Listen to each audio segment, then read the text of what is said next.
Today, today we are going to start the very next topic, that is determinants of aggregate demand.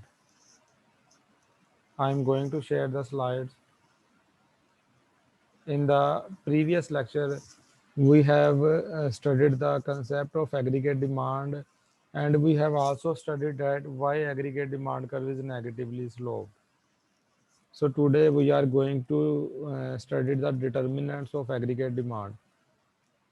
Determinants of aggregate demand which cause shift in aggregate demand curve. As you know the definition of aggregate demand curve shows the amount of real GDP that buyers collectively desire to purchase at each possible price.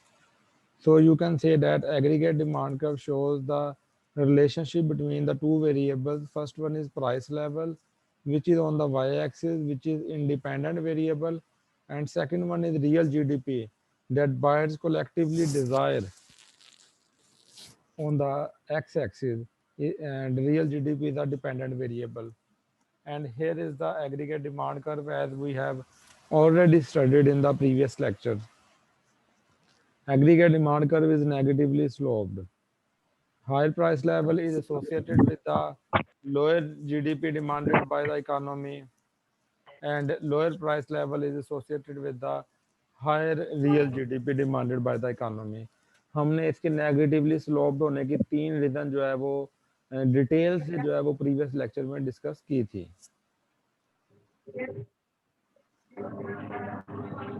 Today's topic is changes in the aggregate demand.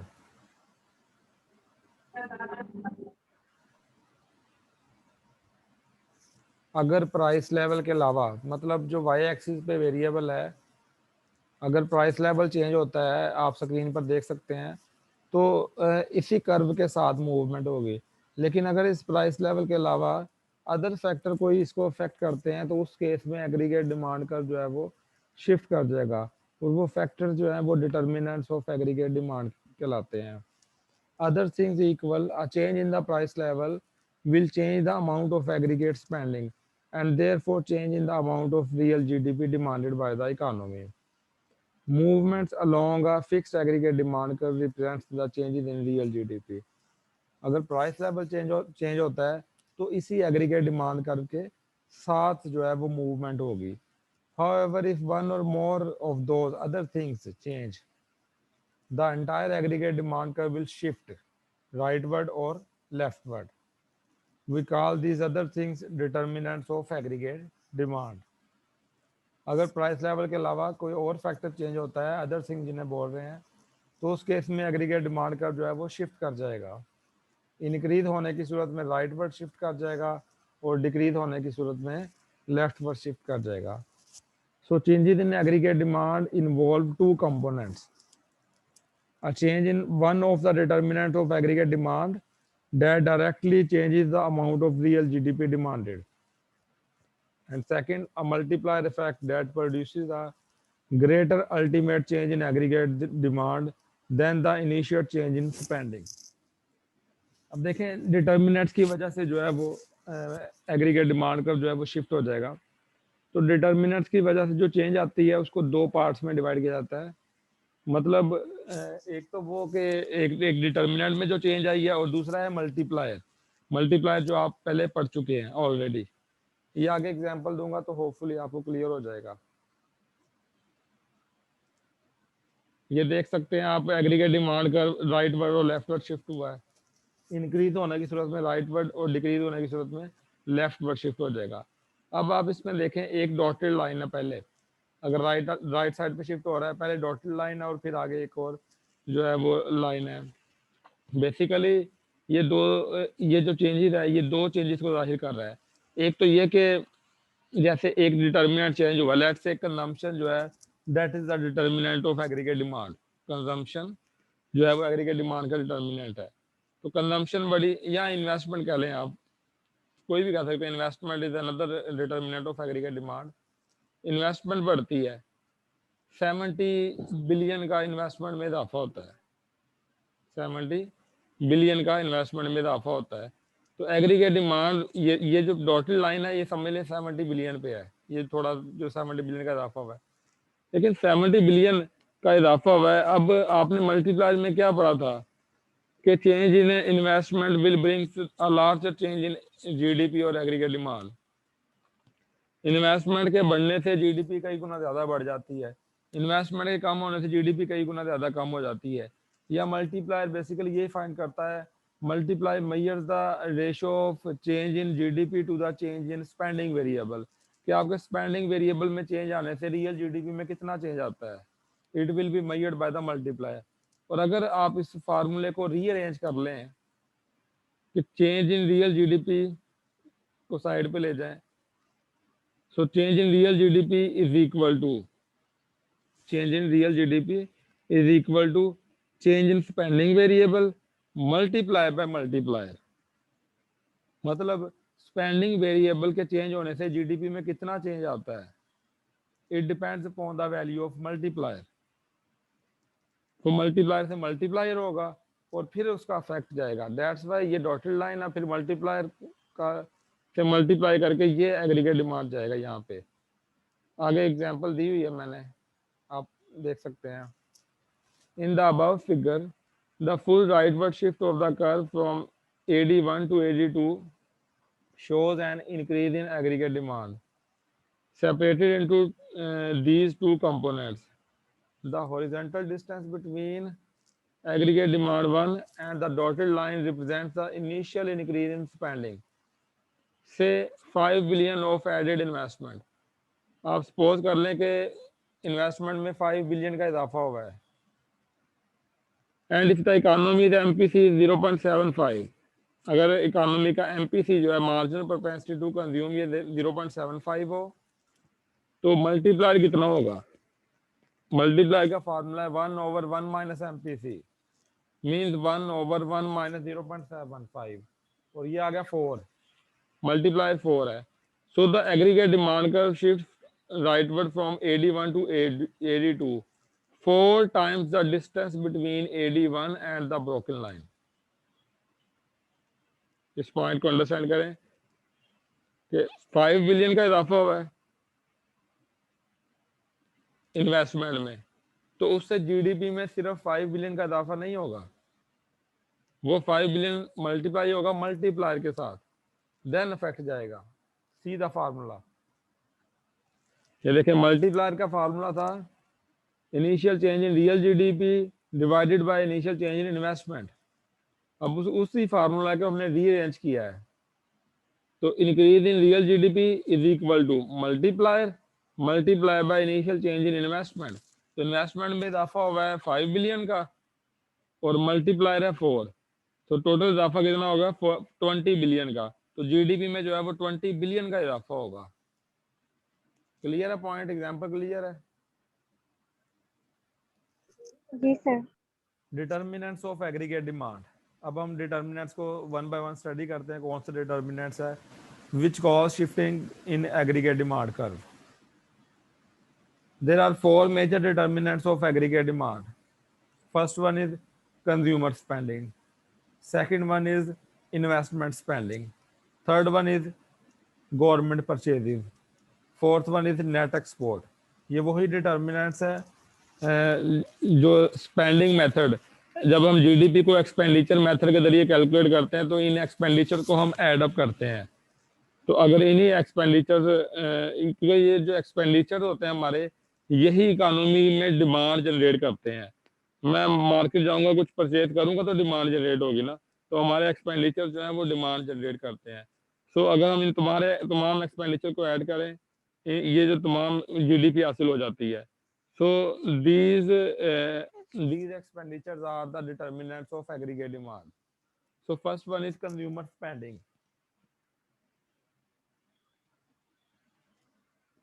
If consumers spend more to buy goods and services at each possible price, obviously ये बहुत simple है, मैं इसे अपनी wording में explain कर देता हूँ। कंज्यूमर स्पेंडिंग में इजाफा होगा, एग्रीगेट डिमांड में इजाफा होगा, एग्रीगेट डिमांड का will shift to the right ward. Consumer spending में कमी आएगी, एग्रीगेट डिमांड में कमी आएगी, एग्रीगेट डिमांड का will shift to the left side. अब कंज्यूमर स्पेंडिंग के अंदर ही जो है वो सब डिटर्मिनेंट है कंज्यूमर वेल्थ। कंज्यूमर वेल्थ में इजाफा होगा तो कंजम्पशन में भी इजाफा होगा, जिससे अल्टीमेटली एग्रीगेट डिमांड में इजाफा होगा। एग्रीगेट डिमांड का will shift to the right ward. इसी तरह अगर कंज्यूमर वेल्थ कम होगी तो एग्रीगेट डिमांड भी कम होगी, कंजम्पशन भी कम होगी, अल्टीमेटली एग्रीगेट डिमांड भी कम होगी। एग्रीगेट डिमांड का will shift to the left side. 1.2 household borrowing. Household borrowing करेगा ऑब्वियसली कंजम्पशन करने के लिए बोरो करेगा, सेव करने के लिए तो बोरो नहीं करेगा। हाउस होल्ड अगर, क्योंकि जो उसने बोरो किया है उस पर उसे इंटरेस्ट रेट पे करना पड़ेगा, तो हाउस होल्ड जो बोरो करेगा वो कंज्यूम, उससे कंजम्पशन में इजाफा होगा। कंजम्पशन में इजाफा होने से एग्रीगेट डिमांड में इजाफा होगा। एग्रीगेट डिमांड का will shift to the right side. इसी तरह अगर हाउस होल्ड बोरिंग में कमी आती है तो कंजम्पशन में भी कमी आएगी, एग्रीगेट डिमांड में भी कमी आएगी। एग्रीगेट डिमांड का will shift to the left side. Next point is consumer expectation. अगर कंज्यूमर एक्सपेक्टेशन अबाउट फ्यूचर, अब ये एक्सपेक्टेशन अपनी इनकम के बारे में भी हो सकती हैं। लेट्स सपोज इनकम के बारे में एक्सपेक्टेशन है कि इनकम फ्यूचर में बढ़ने वाली है, तो क्या होगा, कंजम्पशन बढ़ जाएगी आपकी। कंजम्पशन बढ़ेगी, एग्रीगेट डिमांड बढ़ेगी। एग्रीगेट डिमांड का will shift to the right side. इसी तरह अगर आपको एक्सपेक्टेशन है कि फ्यूचर में आपकी इनकम कम होने वाली है तो आपकी कंजम्पशन भी कम हो जाएगी, एग्रीगेट डिमांड भी कम हो जाएगी। एग्रीगेट डिमांड का will shift to the left side. Personal taxes, अगर टैक्सेस ज़्यादा होंगे तो डिस्पोजेबल इनकम कम होगी। आपकी कंजम्पशन डिपेंड करती है डिस्पोजेबल इनकम पे। कंजम्पशन का अगर फार्मूला देखें, C is equal to C naught plus C Y D. Y D disposable income. तो अगर टैक्सेस ज़्यादा हैं तो डिस्पोजेबल इनकम कम होगी। जब डिस्पोजेबल इनकम कम होगी तो कंजम्पशन कम होगी। सो जब कंजम्पशन कम होगी तो एग्रीगेट डिमांड कम होगी। एग्रीगेट डिमांड का will shift to the left side. इसी तरह अगर टैक्सेस कम होंगे तो डिस्पोजेबल इनकम ज़्यादा होगी। डिस्पोजेबल इनकम के ज़्यादा होने से कंजम्पशन भी ज़्यादा होगी, एग्रीगेट डिमांड भी ज़्यादा होगी। एग्रीगेट डिमांड का will shift to the right side. Second major determinant of aggregate demand is investment spending. Obviously अगर इन्वेस्टमेंट में इजाफा होता है तो एग्रीगेट डिमांड में भी इजाफा होगा। एग्रीगेट डिमांड का will shift to the right side. और इसी तरह अगर इन्वेस्टमेंट में कमी आती है तो एग्रीगेट डिमांड में भी कमी आएगी। एग्रीगेट डिमांड का will shift to the left side. इसी के सब डिटर्मिनेंट है। First one is real interest rate. ये जो सब डिटर्मिनेंट होते हैं ये वाया मेजर वेरिएबल जो है वो अफेक्ट करते हैं एग्रीगेट डिमांड को। Real interest rate, interest rate अगर ज़्यादा होगा तो इन्वेस्टमेंट कम होगी। नेगेटिव रिलेशनशिप हमने पढ़ा है इन्वेस्टमेंट फंक्शन में। अगर इंटरेस्ट रेट ज़्यादा है तो इन्वेस्टमेंट कम होगी। इन्वेस्टमेंट के कम होने से एग्रीगेट डिमांड कम होगी। एग्रीगेट डिमांड का will shift to the left side. इसी तरह अगर इंटरेस्ट रेट कम है तो इन्वेस्टमेंट ज़्यादा होगी। इन्वेस्टमेंट के ज़्यादा होने से एग्रीगेट डिमांड ज़्यादा होगी एंड एग्रीगेट डिमांड का will shift to the right side. Expected return,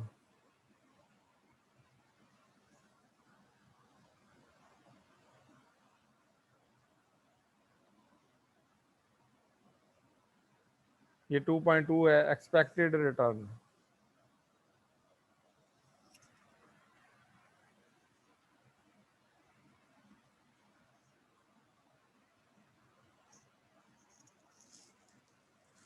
more expected return, जितने ज्यादा एक्सपेक्टेड रिटर्न होंगे, एक्सपेक्टेड रिटर्न का मतलब है एक्सपेक्टेड प्रॉफिट। तो जितने ज्यादा एक्सपेक्टेड रिटर्न होंगे उतनी ही ज्यादा इन्वेस्टमेंट स्पेंडिंग होगी और उतनी ही ज्यादा एग्रीगेट डिमांड होगी। एग्रीगेट डिमांड का will shift to the right side.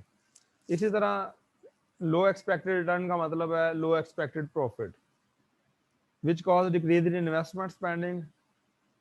Aggregate demand में कमी आ जाएगी। एग्रीगेट डिमांड का will shift to the left side. And these expected return may also be affected by the following variables. First one is expected future expectation about future business conditions. अगर आपको future business conditions के बारे में positive expectations हैं कि आपको fruitful environment होगा, आपकी सेल्स अच्छी होंगी, और अगर पॉजिटिव एक्सपेक्टेशंस है तो आपके एक्सपेक्टेड रिटर्न भी आपको ज्यादा नजर आएंगे, इन्वेस्टमेंट भी ज्यादा होगी, एग्रीगेट डिमांड का भी shift to the right side. और इसी तरह अगर फ्यूचर एक्सपेक्टेशन आपको एडवर्स हैं कि हमारी फ्यूचर बिजनेस कंडीशन अच्छी नहीं होगी, एक्सपेक्टेड रिटर्न भी आपको अच्छा नजर नहीं आएंगे, एग्रीगेट डिमांड में कमी आ जाएगी, एग्रीगेट डिमांड का भी shift to the left side.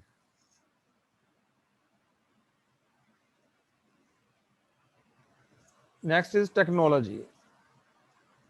Technology की वजह से भी एक्सपेक्टेड रिटर्न जो है वो अफेक्ट होते हैं।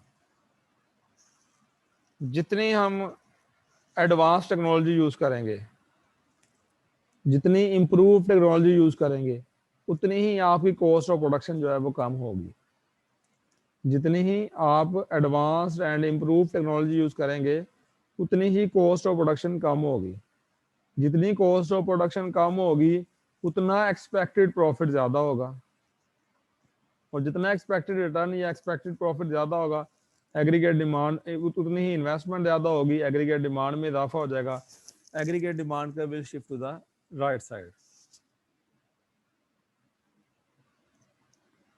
इसी तरह जितनी आउटडेटेड और बैकवर्ड टेक्नोलॉजी यूज की जाएगी, जितनी आउटडेटेड और बैकवर्ड टेक्नोलॉजी यूज की जाएगी, उतनी ही जो है वो प्रोडक्शन कॉस्ट जो है ज्यादा होगी, एक्सपेक्टेड रिटर्न कम होंगे, इन्वेस्टमेंट कम होगी, एग्रीगेट डिमांड का भी shift to the left side. जितनी पुरानी टेक्नोलॉजी यूज करेंगे, उतनी ही कॉस्ट ऑफ प्रोडक्शन ज्यादा होगी। Next point is degree of access capacity. Rise in the access capacity, unused capital. जितनी एक्सेस कैपेसिटी होगी, जितना कैपिटल एक्यूमुलेशन ज्यादा होगा, उतना ही उतनी ही न्यू इन्वेस्टमेंट कम होगी, because there will be a low expected returns on new investment. So investment decline, aggregate demand decline, aggregate demand का will shift to the left side. और इसके मुकाबला में, और अगर एक्सेस कैपेसिटी नहीं है, कैपिटल एक्यूमुलेशन बहुत कम है, तो इन्वेस्टमेंट ज्यादा होगी, एग्रीगेट डिमांड भी ज्यादा होगी, एग्रीगेट डिमांड का will shift to the right side.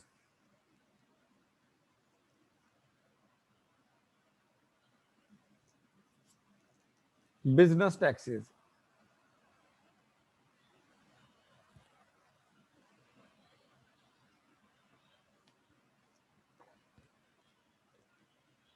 जितने बिजनेस टैक्सेस कम होंगे, उतना ही एक्सपेक्टेड रिटर्न ज्यादा होगा, इन्वेस्टमेंट ज्यादा होगी, एग्रीगेट डिमांड ज्यादा होगी। देखे ना, हमने ग्वादर पोर्ट सी पैक में जितने भी मंसूबे आ रहे हैं, ग्वादर पोर्ट बनाया, वहां पे टैक्स फ्री जोन बनाई गई है ताकि ज्यादा से ज्यादा लोग इन्वेस्टमेंट करें। टैक्सेस कम किए गए हैं, टैक्स फ्री जोन बनाई गई है ताकि लोग ज्यादा से ज्यादा वहां पे इन्वेस्टमेंट करें।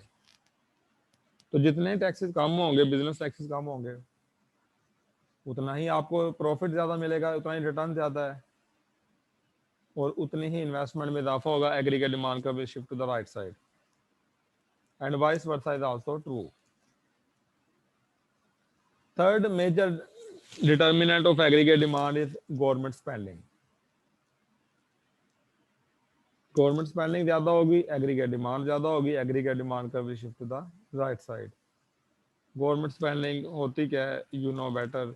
जैसे गवर्नमेंट स्कूल बनवा देती है, हॉस्पिटल बनवा देती है, रोड्स बनवा देती है, पार्क्स बनवा देती है। तो जितनी गवर्नमेंट स्पेंडिंग ज्यादा होगी, एग्रीगेट डिमांड उतनी ही ज्यादा होगी, एग्रीगेट डिमांड का भी shift to the right side. जितनी गवर्नमेंट स्पेंडिंग कम होगी, एग्रीगेट डिमांड उतनी ही कम होगी, एग्रीगेट डिमांड का भी shift to the left side. But ये गवर्नमेंट स्पेंडिंग बाद औकात क्राउड आउट कर देती है। वो कैसे? वो ऐसे क्राउड आउट करती है, ये मैं इसी को रोक कर अंदर एक पॉइंट बता रहा हूँ।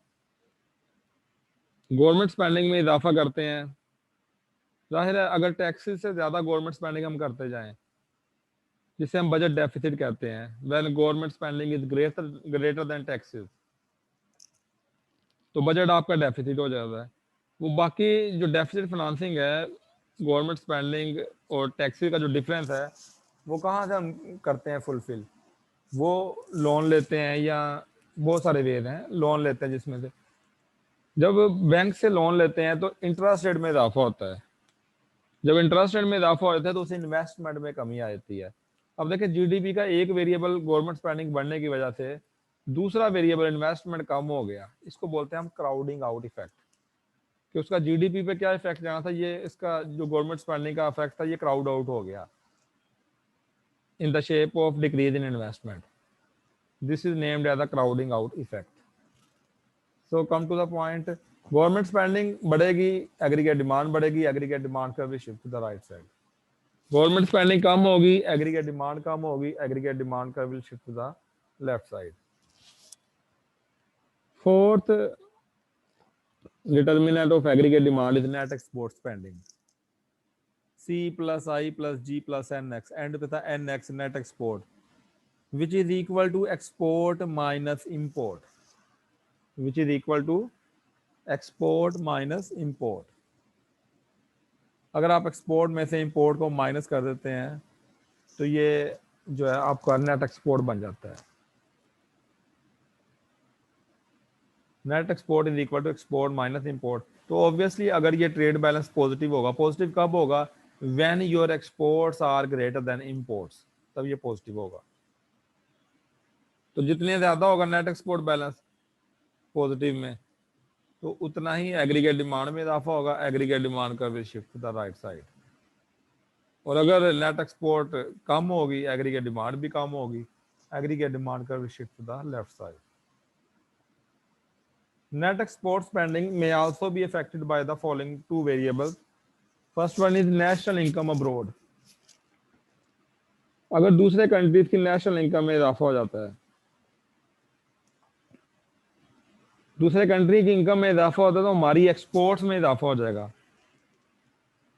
अगर दूसरे कंट्री की इनकम में इजाफा होता है तो हमारी एक्सपोर्ट्स में इजाफा हो जाएगा। देखें ना, अगर मैं आपको एग्जांपल देता हूं, अगर पाकिस्तान की इनकम बढ़ती, अगर पाकिस्तानियों की इनकम बढ़ती है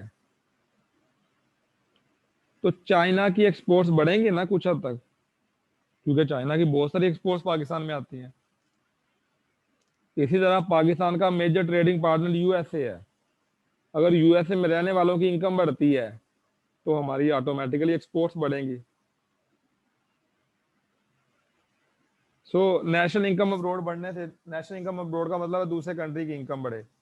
दूसरे कंट्री की इनकम बढ़ती है स्पेशली आपके मेजर ट्रेडिंग पार्टनर्स की, तो आपकी एक्सपोर्ट्स बढ़ेंगी। जब आपकी एक्सपोर्ट्स बढ़ेंगी, नेट एक्सपोर्ट बैलेंस इंप्रूव होगा, नेट एक्सपोर्ट में इजाफा होगा, जिससे एग्रीगेट डिमांड में इजाफा होगा, एग्रीगेट डिमांड का will shift the right side and vice versa is also true. Second variable that affect net export is exchange rate. अगर एक्सचेंज रेट डेप्रिशिएट होता है, आपकी करेंसी डेप्रिशिएट हुई, डॉलर के मुकाबले में रुपया सस्ता हो गया, सो रुपये से आने वाली चीजें भी सस्ती हो जाएंगी। So your exports becomes more cheaper, your exports become more cheaper for foreigners.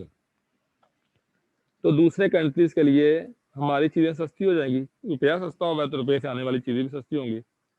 On the other hand imports become more expensive।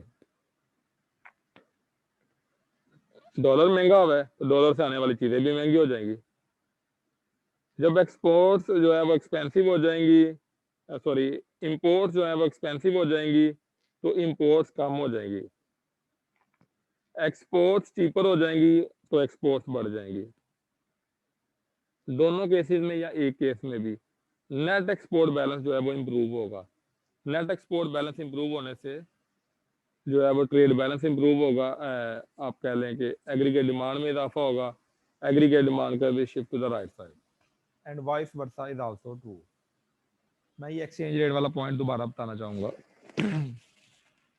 Let's suppose exchange rate आपका डेप्रिशिएट होता है। अगर आपका एक्सचेंज रेट डेप्रिशिएट होता है मतलब रुपया सस्ता होगा डॉलर के मुकाबला में, या ऐसे भी कहा जाता है कि डॉलर महंगा हुआ। तो रुपए से आने वाली चीजें सस्ती हो जाएंगी दूसरे कंट्रीज वालों के लिए।